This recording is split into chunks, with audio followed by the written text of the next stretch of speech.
Bonjour à tous. Je crois que en chaque plongeur, il y a un cosmonaute frustré. Et avec la station spatiale ici, on est un petit peu plus proche encore du fantasme. Laurent, tu peux parler. Je peux parler à qui? C'est parti les gars.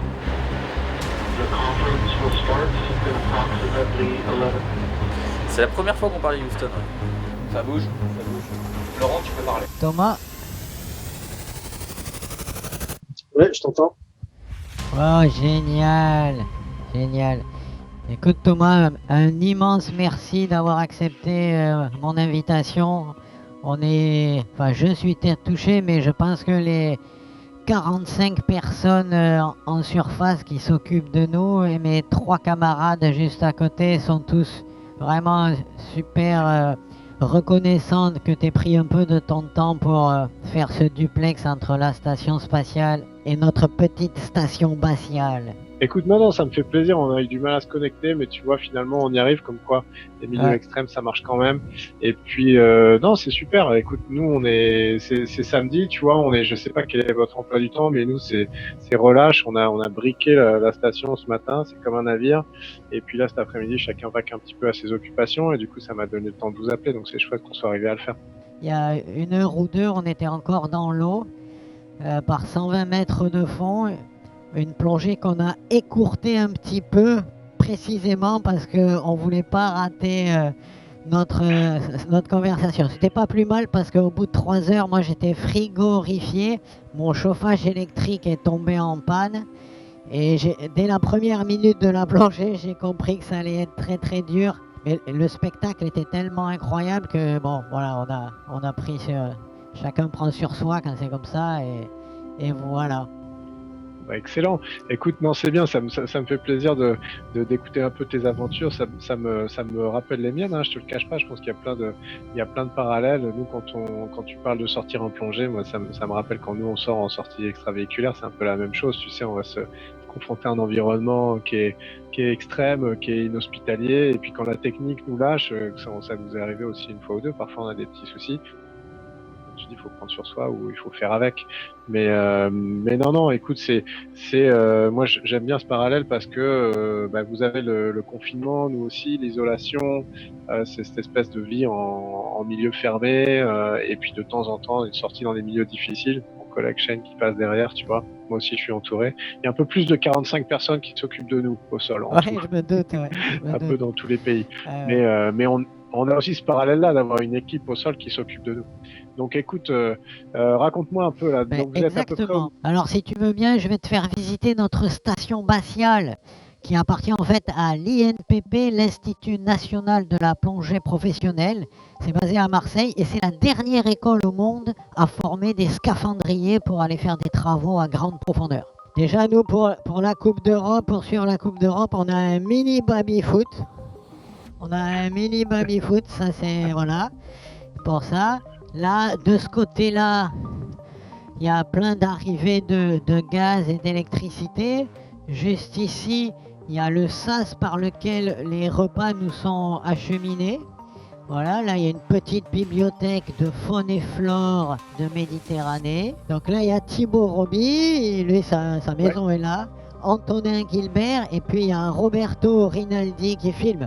Et nous aussi c'est international, il y a 2 pays, Italie, France. Ça c'est une fois qu'on est tous les 4 habillés, on est en tenue.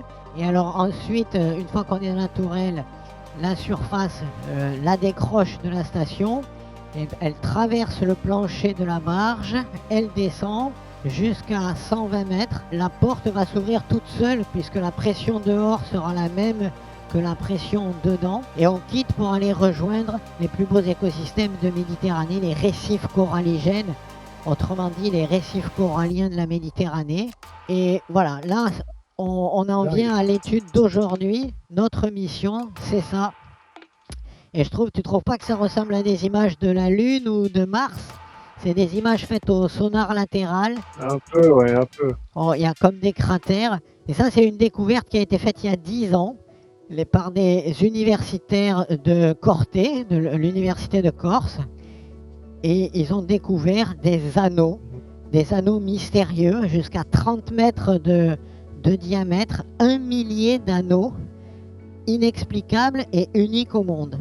Et au final, on est les premiers à plonger dessus. Et voilà à quoi ça ressemble quand on arrive au fond. Des grands cercles immenses, parfaits. Et évidemment, on est là pour essayer de percer leur mystère, puisqu'il y a eu plein d'hypothèses, mais aucune donnée. On essaie de comprendre leur origine. Alors on fait des travaux presque tous les jours là-dessus.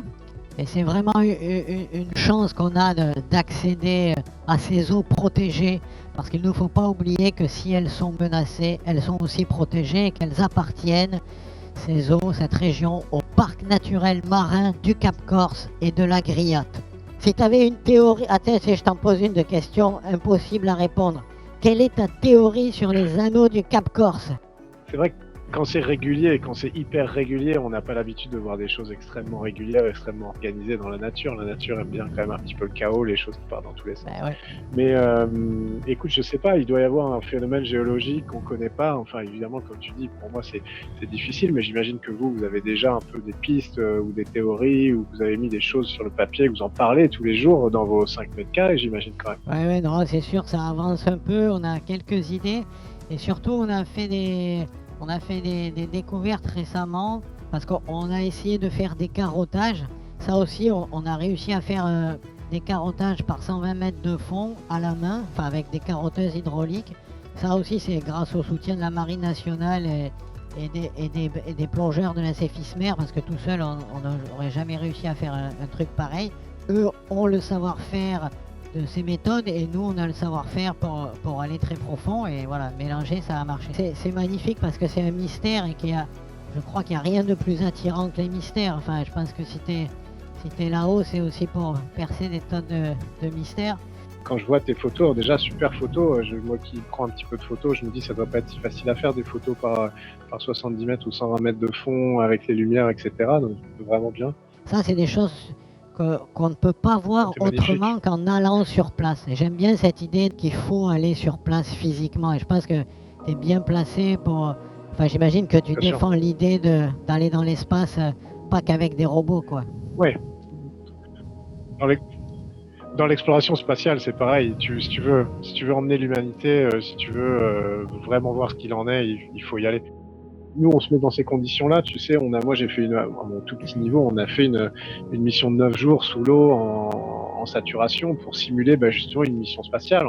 Et tous les jours, on sortait en casque de scaphandrier et on allait répéter de l'exploration qu'on ferait sur un astéroïde ou sur une planète, et on s'entraînait à faire justement des forages et des carottages. Donc c'est vraiment drôle parce que ce que tu me montres, c'est vraiment exactement ce que nous on a essayé de faire. Parce que c'était représentatif du futur, de ce qu'on fera sur un astéroïde. Donc si tu veux, quand on sera sur une planète, là pour l'instant dans la station, je veux dire, c'est un petit peu confortable, comme tu dis, tu vois, on a pas mal de place, on a une cuisine, on a tout ce qu'il faut, on est au voisinage de la Terre, on peut être ravitaillé, mais quand on ira beaucoup plus loin, on sera exactement dans les mêmes conditions que vous, ce sera beaucoup plus petit, beaucoup plus spartiate, et vraiment on fera quasiment les mêmes activités tous les jours, donc c'est vraiment vraiment sympa. Bon, s'il y a une place qui se libère, nous on sait faire du carottage, on sait vivre confiné. Bon, voilà, voilà. Bon. Il y a une sélection d'astronautes en ce moment, je sais pas, vous êtes bloqué, vous avez envoyé votre CV ou pas? Non, j'ai pas osé. Je crois que j'ai pas osé, ou j'ai eu peur, je sais pas. Il s'est passé un truc. Oh, ça va couper dans 1 minute. Écoute, c'était un vrai plaisir d'être avec vous aujourd'hui. Salut toute l'équipe pour moi, si tu veux, s'il te plaît. Et je vous souhaite une bonne fin de mission. Je vous donne rendez-vous après, parce que si toi tu veux aller dans l'espace, écoute, moi aussi j'ai des qualifications pour aller en plongée, donc on va parler de faire des échanges et des échanges de bons procédés. Pas de problème. Et puis je vous souhaite vraiment le meilleur à tous. On va suivre ça depuis la station spatiale, et puis je te donne rendez-vous sans faute à la sortie quand y a sur Terre et quand moi je suis revenu sur Terre. Ça marche. Il y a des petites vidéos tous les jours si tu veux suivre l'avancée de la mission. Tous les jours, il y a des petites vidéos de 2 minutes. Voilà. En libre accès. Ça marche. Merci Laurent, c'était un plaisir. Désolé pour le retard et sans faute, hein, honnêtement, on se revoit dès qu'on est tous les deux sur Terre. Avec grand plaisir. Merci beaucoup d'avoir pris de ton temps. Tout le monde est super content d'avoir écouté. Je t'en prie. Bye bye. Ben, c'était un plaisir de vous suivre et bravo pour ce que vous faites. Bravo à toute l'équipe. Ciao. Salut.